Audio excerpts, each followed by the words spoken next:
Olá, minhas queridas! Sejam muito bem-vindas ao canal da Eve. Aqui nós discutimos estratégias sobre essa jornada de ser mãe, sempre em busca de evolução e conexão com a sua criança. Eu sou a Eve Burilli e o tema de hoje é: não fique com medo de se tornar mãe. Por que eu vim com esse assunto, gente? É muito recorrente que eu vejo nos comentários de posts, tanto aqui do YouTube quanto do Instagram, quando a gente posta informações a respeito de algum desafio maior na maternidade, de alguma objeção de mães, que tem conselho de outras mães. Aí começam a comentar sobre alguns desafios que mães tenham passado. Vira e mexe, vem alguns comentários de pessoas que ainda não são mães, né? De mulheres que ainda não são mães, comentando o seguinte pensamento, dizendo: nossa, dessa maneira estou com medo de me tornar mãe. É muito comum vir um comentário desse, ou a mãe, ou uma futura mamãe dizendo: meu Deus, que medo, será que vou passar por isso também? Nossa, não sei se um dia vou querer virar mãe por causa disso. São os assuntos diversos. Então, eu fiquei pensando e eu acho que esse monte de informações que nós temos hoje com muita facilidade, né? Até tendo aqui na internet, os vídeos no YouTube, você mesmo que está assistindo agora esse vídeo, com certeza está em busca de mais informação. Então, às vezes, pode ser que cause um certo conflito na cabeça da mulher, pensando assim, em vez de pegar a informação e usar ao nosso favor, ela acaba repelindo algumas coisas por a gente não querer passar por aquilo que a gente viu nos vídeos.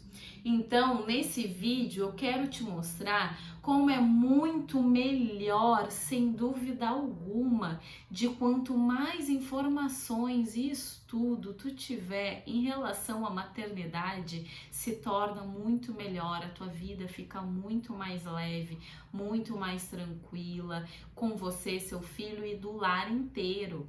Então, se tu acha que educar por instinto ainda é a melhor forma, ou simplesmente não querer se tornar mãe por causa de informações que você pesca de vez em quando, de alguns desafios, não é sobre isso que a gente vai comentar aqui. Ao contrário, eu quero te mostrar que é muito melhor tu ter essas informações com você. Por que é muito melhor você saber muito mais? Quanto mais informações você souber estudar, melhor. Porque você vai estar mais preparada na hora que aquilo puder vir. Pensa bem, antigamente a gente não tinha essa informação tão rápida. Então, o que a gente sabia era o que acontecia com os nossos vizinhos, com as nossas amigas. Então, a gente não tinha uma plena certeza de ferramentas e ações mais certeiras a fazer com cada tipo de filho. Posso dizer cada tipo, porque na verdade a gente não nasce sempre todo mundo igual, né? A gente consegue até filtrar por temperamentos, cada pessoa tem um temperamento e a gente já consegue lidar melhor com eles. Então, pensa bem, antigamente a gente não tinha nem essa informação muito facilmente, né? A pessoa tinha que buscar em livros, ir atrás, né? Para descobrir alguma coisa, alguma ferramenta maior de como saber utilizá-la para educar melhor os seus filhos. Mas vamos combinar que a maioria, até hoje, na verdade, acaba acreditando que o educar por instinto é a melhor forma, mas não é essa a melhor forma de educar. Então, eu quero te mostrar que as informações são muito relevantes para a gente se tornar uma mãe mais preparada na hora que a gente se deparar com os desafios da maternidade, porque maternidade é um desafio. Então, quando a gente não quer passar por isso por medo, a vida vai acabar impondo outros tipos de desafio. Então, não ache que você vai passar ilesa na vida sem esses desafios. E esses vídeos, informações na maternidade é para te ajudar a entender os desafios de uma forma muito mais ampla. Então, eu vou te dar alguns exemplos de como mudou a vida de algumas pessoas apenas por vídeos como esse que você está assistindo. Pensa bem, lá antigamente a gente não tinha muita informação em relação inclusive à amamentação. A gente tinha apenas assim, o bebê nasce, pode ser que a mãe tenha leite ou pode ser que ela não tenha leite. E o que se faz com isso? A gente simplesmente aceitava caso a mãe não tenha leite e deu. Então eu vou te dar alguns exemplos de casos reais que aconteceram e que a informação vindo da internet, vindo de cursos, livros e toda essa informação fácil que tem hoje, mudaram a vida dessas mães e desses filhos, tá? Por exemplo, a amamentação, tá? Uma mãe nasceu uma mãe, digamos assim, né? Porque o filho nasceu, quando nasce o filho, nasce uma nova mulher, nasce a mãe. E ela nasceu sem leite, né? Tava um leite, não tava saindo leite. E aquela mãe ficou preocupada e tal, então me procurou e eu ajudei ela nessa situação. O que aconteceu ali? Né? Aquele fato dela não amamentar estava muito psicológico e emocional. Ela estava passando por um momento de vida não muito tranquilo e isso afetou o desenvolvimento, né, do leite dela. Então, aí o que diziam para ela, né? Não tem problema, tem fórmula, né? Coloca a fórmula, se não desse leite, dá a fórmula e fica tudo bem. Mas o que eu comentei com ela é que existiam aí alguns problemas psicológicos, digamos assim. Ela estava enfrentando ali um problema não muito fácil ali na vida dela naquele momento. E aí ela começou a resgatar esses problemas desde lá do passado, também teve da infância, ela fez algumas consultas.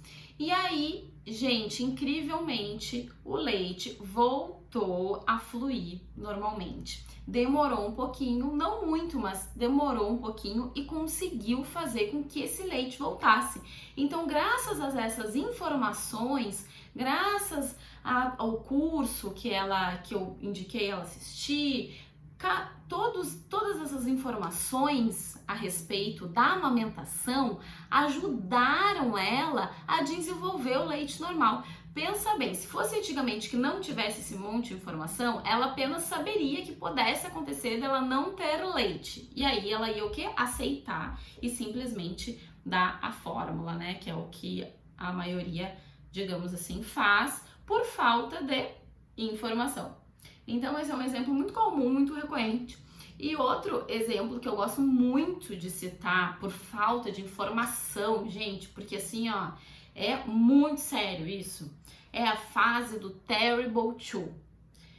Gente, os pais, desde antigamente, sabiam que existia uma fase ali dos 2 anos que a criança acaba querendo ter mais autonomia por ela mesma, acaba sendo mais desafiadora, porque ela fala não pra tudo. Se for uma criança ainda de temperamento forte, gente, aí a gente já diz o quê? Que é uma criança de temperamento difícil, uma criança difícil, que fala não pra tudo, que faz birra pra tudo, que briga, que xinga, né? Naqueles 2 anos. E aí, o que a maioria diz? Mas é uma fase mesmo. Todo mundo passa por isso. É uma fase ali da adolescência da criança, que é os 2 anos. Mas o que eles não sabem quando eles não têm informação é que o Terrible 2, ele na verdade não é assim terrible, digamos assim. A gente não pode ver isso como algo terrível. Na verdade, é uma fase de descobrimento da criança a partir dos 2 anos. Porque é nos 2 anos que ela começa a entender que ela é um corpo diferente da mãe dela. Entendeu? Então é por isso que ela acaba desafiando um pouco, porque ela começa a entender que ela pode ter uma vontade diferente da mãe. Porque ela fica pensando, olha, mas eu posso dizer não para isso. Se eu disser não para isso aqui, aí eu vou ter algo diferente dela? Eu sou diferente? Ela tá descobrindo, ela tá desenvolvendo o ser dela, a pessoa dela. Ela tá testando, mas não daquela maneira que a gente diz, testando o pai para ver o limite que o pai vai dar. Não é esse o testar, ela testando para ver o quanto ela consegue por ela mesma, sabe? Então, se for uma criança de temperamento forte, como eu disse, ela vai desafiar mais os pais. Por quê? Porque os pais não têm essa consciência e vai ser aquela criança que vai bater de frente. Se for uma criança mais introvertida, os pais conseguem driblar isso de uma forma que eles nem percebem que tu tá matando ela por dentro, digamos assim, porque essa fase é uma fase muito importante de ser validada, de tu mostrar que a vontade dele vale a pena, de tu mostrar que ele sim é um corpo diferente, que sim ele pode fazer de um jeito diferente, por mais que tu ache que não seja a maneira mais certa. Mas tu tem que validar essa fase nele, porque ele precisa entender isso. Então, quando a gente tem essas informações, quando a gente busca essas informações, sabendo se ele é de um temperamento mais introvertido, se é de um temperamento mais forte, de saber que essa fase existe para validar quem ele realmente é, que ele agora que ele tá entendendo que ele é um corpo diferente. Quando a gente entende tudo isso, essa fase fica muito mais leve, muito melhor, ela fica com menos brigas, ela fica com menos birras, porque a gente entende, a gente tá validando a vontade dele, ele tá se sentindo ouvido, porque é isso que é importante eles terem nessa fase, eles se sentirem ouvidos, tá? Então esse é um exemplo que eu gosto de dar. Outro exemplo que eu gosto de dar também é que na primeira infância, as crianças elas agem por imitação, né? Como assim por imitação? Elas estão desenvolvendo a personalidade delas. E como que elas fazem isso? Elas fazem isso imitando os adultos, né? Elas imitam ali desde os 2 anos, ela imita até o jeito de falar às vezes, né? Então, às vezes não, sempre, né? Imita o jeito de falar, o jeito de agir, o jeito às vezes até de pegar alguma coisa, o jeito de se relacionar, né? Então, muitos pais falam, mas é assim mesmo, a gente acha bonitinho eles imitarem alguma coisa, o nosso jeitinho, porque ele nasceu igual ao pai mesmo, porque ele é igual ao pai, né?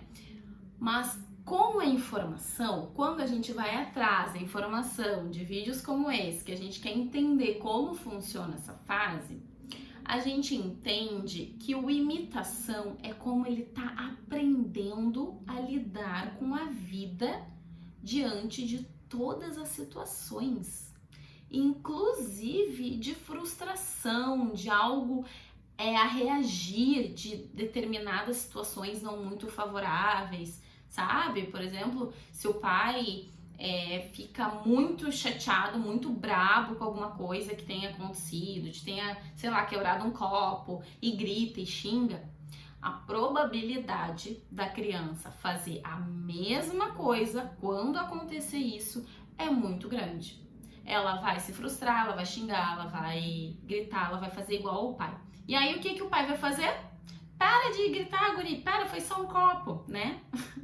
Então, muitas das coisas agem por imitação. E aí é muito engraçado, vou até dar outro exemplo dessa parte da imitação.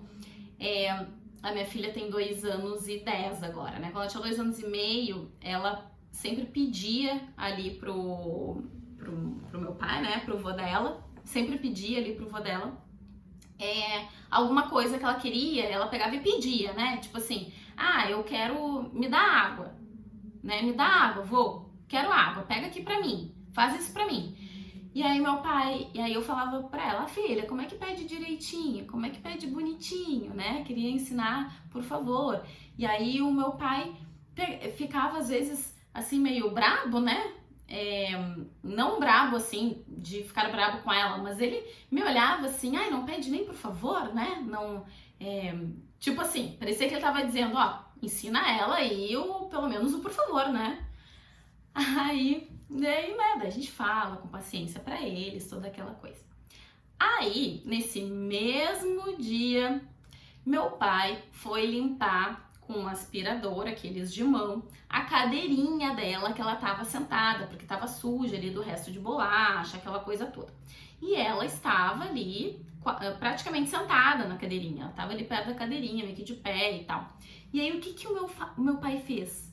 Falou assim, sai daí para eu limpar. Eu olhei para ele e falei, pai, tu pediu para ela por favor? Entende o que eu quero dizer? Ela age por imitação. Todas as coisas que ele pedia para ela, ele mandava ela fazer. E aí quando ela foi pedir para ele, ela também mandou ele fazer. Ah, mas daí quando ela manda, daí é errado. Porque daí ela é mais nova, tem que aquela coisa do respeito aos mais velhos, que realmente, né, tem respeito aos mais velhos. Mas a forma de falar um com o outro, por que não pode ser a mesma? Por que ele não pode falar por favor também, já que ele exige dela o por favor? Então, o que eu quero dizer é que ela age por imitação. A Clara, ela fala obrigada por tudo. Qualquer coisa que tu entrega, ela fala obrigada. E eu nunca pedi pra ela falar obrigada. Nunca pedi. Ela age por imitação. Todas as vezes que ela me entrega alguma coisa, eu falo obrigada. Isso foi desde sempre, inclusive nos relacionamentos com as outras pessoas.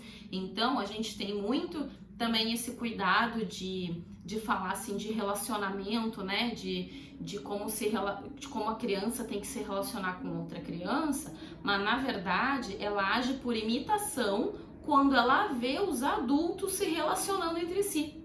Então, dependendo de como é a relação dos adultos na casa que a criança mora, é desse jeito que ela vai se relacionar com os colegas dela na escola, que é o jeito que ela vai se relacionar com os professores. O jeito que a criança aprende a se relacionar é também por imitação dos adultos, principalmente mãe e pai, com as pessoas que ela convive. Então, vocês estão entendendo que tudo isso é a informação que a gente vai passando aqui e que quando a gente sabe, quando a gente ouve essas informações, né, lê um livro sobre essas informações, ao invés da gente ficar assustado com as coisas que podem acontecer, porque aqui eu falando parece que é tranquilo, né? Mas daí vem um post lá dizendo que fez uma birra terrível no quarto de manhã cedo, que a mãe não sabia o que fazer, que a criança foi lá, fechou a porta irritada, começou a gritar e tava isso se repetindo quase todas as manhãs. E aí aí o post, né, a pessoa falando sobre isso. Daí as pessoas comentam dizendo: meu Deus, eu nunca vou ter filho, olha só o que acontece, será que eu vou passar por isso também? Só que aí, se a gente soubesse, estudasse sobre o que fez a causa, sobre o que causou essa birra na criança, a gente consegue entender o que aconteceu e fazer não repetir mais. Como? A gente sabe o temperamento dela, que provavelmente e certeza é um temperamento forte, e se a gente sabe que é temperamento forte, a gente sabe como agir com ele, né? Nesse caso, ele tava pedindo para brincar com água de manhã cedo, e aí a mãe fez o quê? Falou não, e pegou e fechou a porta. Aí o que ele fez? Pegou e fechou a porta de novo, né? Então, como lidar com essa situação? Se ele é colérico, não vai ser dizer não e fechar a porta, que a criança vai aceitar e dizer que tá tudo bem. Não é assim que a gente faz.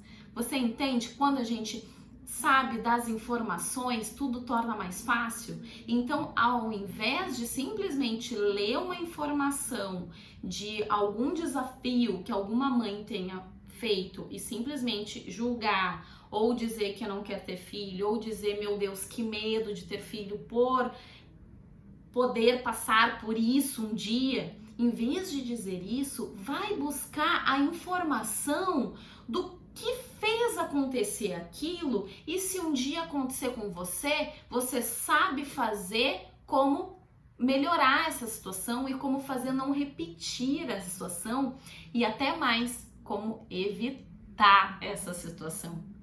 Então, é isso que eu queria dizer para vocês, que a informação hoje, ela vem para nos acrescentar e não simplesmente para nos bloquear de alguma coisa.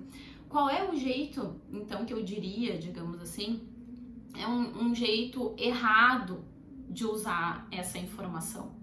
Um jeito errado de usar essa informação é tu assistir apenas aquele desafio sem ir atrás do que causou aquilo e como solucionar aquilo, tá? Isso é um jeito errado. Ou também um jeito errado é tu simplesmente achar que o educar é por instinto, que muitos pais, infelizmente, até hoje, gente, com essa quantidade de informações que a gente tem na internet, mesmo assim acham que o educar é por instinto. Mas eu vou te contar um segredo do educar por instinto. É muito mais trabalhoso tu educar por instinto. É muito mais estressante, é muito mais desafiador, porque tu não tá preparado. Gente, instinto, tu fazer alguma coisa por instinto, me diz alguma coisa que tu faça com excelência por instinto. Gente, a gente já tá muito longe do nosso instinto para conseguir dirigir uma vida. Tu tá dirigindo uma vida por instinto? Não é muito melhor, muito mais fácil, muito mais tranquilo e muito mais confiante, porque a gente se sente muito mais confiante quando a gente estuda e vai atrás da informação para saber o que fazer nas determinadas situações de maior desafio? Então, por instinto, não é uma opção. Esse é um jeito muito errado que a gente tem de educar, ou de simplesmente achar que esse mundo de informações, então, é melhor abstrair todos eles e educar por instinto, tá? Então, esse é o jeito errado. E o jeito certo, então, como eu disse, é você não parar de estudar, vídeos como esse, livros, sempre de educação respeitosa. Cuida sobre o que tu vai estudar quando se trata em educação, porque tem realmente muitos livros que eles não focam no desenvolvimento do ser humano, no desenvolvimento da criança. Eles focam em como tu resolver algum problema rápido do momento com a criança. Mas a pressa é inimiga da educação, tá? Então, por exemplo, deixar o filho chorando, tem livros dizendo isso, né? Isso é um jeito muito errado, gente. Então, assim, cuida com a informação que tu vai pegar, sempre perceba se o vídeo ou o material, né, que tu for assistir é em relação à educação respeitosa em relação ao desenvolvimento da criança. Tá? Então esse é o jeito mais certo, mais saudável, mais tranquilo de tu entender mais sobre como educar, guiar uma nova vida, tá? Então, se eu pudesse te dar um primeiro passo, seria esse: comece a assistir vídeos ou livros, leia bons livros de educação positiva, educação respeitosa, tá? Até mesmo antes, se puder, se for possível, de se tornar mãe, porque quanto mais preparada a gente tiver em relação a essa nova vida, né, muito melhor, com certeza a gente vai se sair. Quanto mais preparado, melhor a gente vai se sair. Então, se eu pudesse te dar um conselho, seria esse: já comece a estudar antes e nunca mais pare. Tá? Então é isso que eu queria passar para vocês hoje. Se vocês acharam que fez algum sentido para vocês, dê um like, compartilhe com quem você acha que precisa escutar, que vai fazer a diferença na vida de alguém, tá? E qualquer dúvida, deixa aqui nos comentários que eu mesma respondo. E é isso aí o vídeo de hoje. Obrigada!